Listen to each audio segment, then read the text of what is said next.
Nous sommes en direct avec celui que l'on surnomme le prince rouge, le prince rebelle, Moulay Hicham El Alaoui. Bonsoir. Bonsoir madame, bonjour ici, bonsoir là où vous êtes. Bonsoir, vous êtes le cousin du roi Mohamed VI et chercheur à l'université de Stanford. Vous avez soutenu le mouvement du 20 février sur notre antenne. 3 semaines après, il y avait ce discours du roi. Vous réagissez aujourd'hui. Notre spécialiste des questions arabes, Aziza Naïtiba, est avec moi sur ce plateau. Bonjour. Bonsoir. Bonjour ou bonsoir, Moulay Hicham. J'ai envie de vous poser une première question. Il y a effectivement quelque temps, vous aviez annoncé sur notre antenne que vous étiez pour ces manifestations et vous avez dit que les gens voudraient des réformes politiques au sein d'un contexte monarchique. Est-ce que c'est ce qu'on est en train de vivre aujourd'hui au Maroc, à votre avis ? D'abord, je voudrais commencer par dire un mot. Je trouve que la réaction du souverain était une réaction politiquement intelligente, moralement avisée.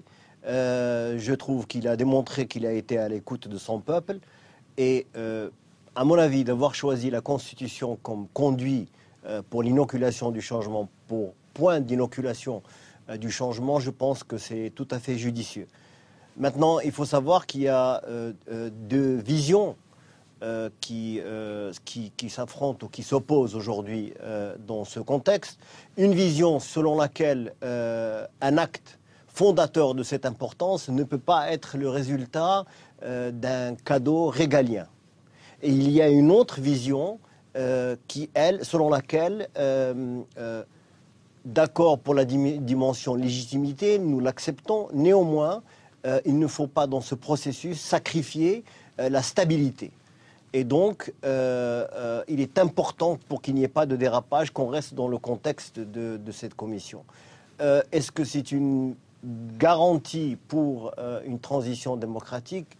Est-ce que cela garantit une transition démocratique? Pas nécessairement. Est-ce que cela a le potentiel pour déboucher vers une transition démocratique? La réponse est oui. Mais Tout les dépend réformes... de la suite. Oui, tout à fait. Les réformes qui sont quand même annoncées, vous pouvez je pense que ça a été reconnu un peu par tout le monde, aussi bien l'opposition que à l'étranger. Il s'agit là, comme le disait Sonia tout à l'heure, d'une profonde réforme constitutionnelle qui est tout à fait nouvelle au Maroc, puisque nous parlons aujourd'hui de l'indépendance de la justice, c'est un point très important, et puis nous parlons surtout du renforcement du rôle de Premier ministre. Alors on ne parle pas encore d'une monarchie ni parlementaire ni constitutionnelle, même si selon la constitution du Maroc, cette monarchie constitutionnelle, mais toutefois, on peut quand même dire qu'on avance dans le sens même dont vous parliez justement il y a quelques semaines. C'est indéniable. Nous avançons dans la bonne direction. Seulement, quand vous lisez le texte du discours royal, il est vague et ambigu. Et il est ambigu de manière délibérée, parce que cela reste une négociation politique. Et le roi est un acteur politique, responsable pour son pays et responsable pour son institution. Il reste à voir. Et quand on parle aussi de l'étendue, ou quand on parle de pouvoir exécutif, vous lisez le texte, vous verrez qu'on parle de pouvoir exécutif et pas du pouvoir exécutif. Donc juridiquement, par rapport à qui, par rapport à quoi, ou dans un langage juridique, plus exactement, au dépend de qui et de quoi. On parle aussi de la commanderie des croyants, et c'est le centre même, où c'est la colonne vertébrale du système.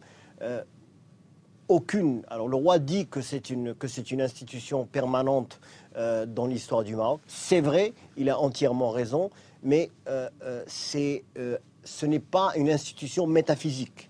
Oui. C'est un construit humain qui a évolué à travers le temps. Alors quel sens est-ce que tout le monde, tous les acteurs politiques et le roi, bien sûr compris, vont donner comme dimension à cette commanderie des croyants? Mais encore une fois, ce qui est important ici, c'est le processus. Absolument. Comment est-ce que cette commission va fonctionner? Alors, j'ai envie de vous poser une autre question, justement, si concernant...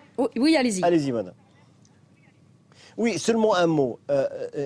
Il me semble que pour réussir, cette commission non seulement doit être très inclusive, pas dans la composition est déjà faite, mais elle doit être inclusive dans le sens qu'elle doit écouter tout le monde. Écouter, ce n'est pas suffisant, c'est de prendre en compte et de faire prévaloir les opinions. Et donc, les mécanismes de délibération et les mécanismes d'adoption des recommandations et des demandes politiques doivent être transparentes. Et ça doit être un processus large de délibération. Alors justement, pour moi, ça me semble être une condition importante. Alors justement, j'ai envie de vous poser la question sur qui peut participer à ce nouveau Maroc, entre guillemets, auquel appelle Mohamed VI en parlant de cette réforme. Si toutefois il s'agit bien d'un nouveau Maroc, encore une fois, j'ai envie de poser la question sur les partis politiques, la société civile, etc. Comment est-ce que vous voyez tous les acteurs de la société marocaine participer aujourd'hui à cette nouvelle étape ?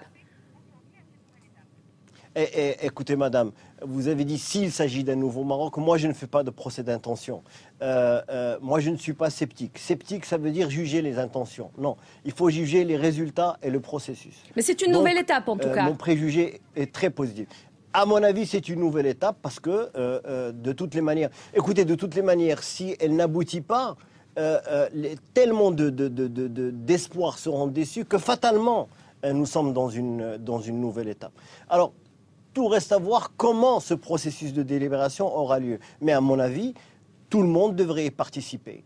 Et il faut comprendre qu'il y a des gens qui verront dans cette réforme seulement la nécessité de faire ce que les juristes français appellent un toilettage de la Constitution. Et il y en aura d'autres qui voudront aller tout droit à l'article 19, qui est l'article qui régit la relation de la monarchie et qui définit le rôle de la monarchie dans notre nation. À mon avis, tout le monde devrait participer. Je crois que le roi lui-même a été très clair. Il a dit que même les jeunes du 20 février, du mouvement du 20 février, ont leur mot à dire. Et encore une fois, c'est important pour que tout le monde soit inclus dans ce processus. J'ai envie de vous poser une question, Moulay Hicham. Est-ce que vous pensez, vous, que vous avez un rôle à jouer aujourd'hui? Est-ce que vous voudriez éventuellement rentrer au Maroc et participer à cette vie politique?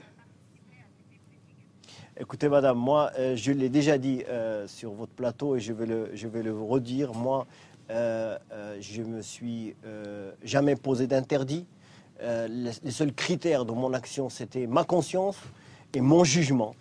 Et je crois que, encore une fois, le processus va être intense. Il a besoin de sérénité. Je ne pense pas qu'une implication de ma part amènera cette sérénité. Avez-vous,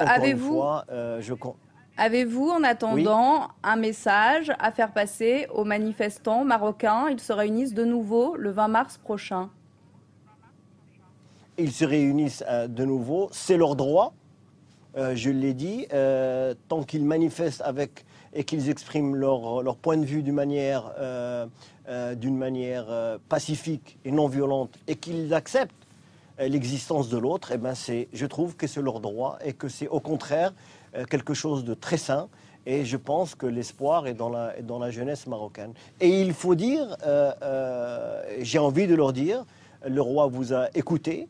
Et j'ai envie de leur dire que aussi, grâce à eux, le roi a positivement brouillé le champ politique. Avant, nous avions 2 points de démarcation et une ligne de démarcation au milieu. Il y avait à côté les gens du fin février. Cela était traité comme des parias, comme des gens qui nuisaient à la stabilité du Maroc. Et de l'autre côté, il y avait tous ceux qui ne participaient pas. Et soi-disant, de manière alléguée, ils étaient du côté du roi. Aujourd'hui, le roi a rejoint cette ligne de démarcation. Merci. Mais, encore une fois, ce n'est que temporaire parce que nous retrouverons, encore une fois, une autre démarcation dans le futur. C'est un processus itératif. Merci. Et c'est un moment exaltant dans l'histoire du Maroc. Merci Moulay Hicham El Alaoui. L'espoir repose dans la jeunesse marocaine. On retiendra cela, Aziza, pour conclure. C'est la fin de cette édition. Merci à vous de l'avoir suivi. L'information continue sur France 24. À tout à l'heure.